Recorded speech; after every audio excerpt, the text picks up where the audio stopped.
Canon just dropped its most powerful camera lineup ever and the photography world is losing its mind. Hey GadInsiders, welcome back.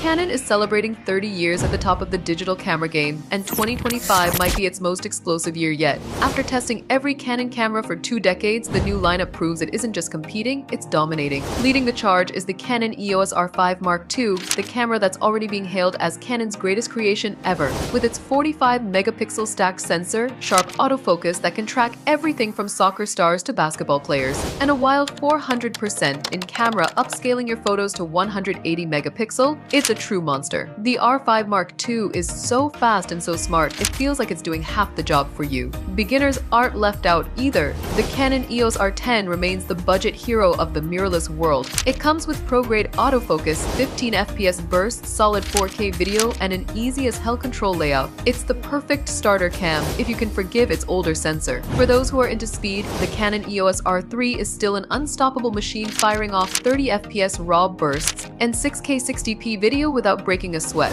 Wildlife shooters, this one's your soulmate. And for creators, the all-new Canon PowerShot V1 is a pocket rocket with a huge 1.4-inch sensor, wide vlog-friendly lens, and unlimited 4K recording. It's Canon's best compact in years. All in all, whether you're a rookie, a pro, or a vlogging superstar in the making, Canon's 2025 lineup has a weapon with your name on it. So which one are you choosing? Tell us in the comments. For more updates, tips, and tricks, like this video and subscribe to GadInsider. Don't forget to click the bell icon so you never miss any tech update.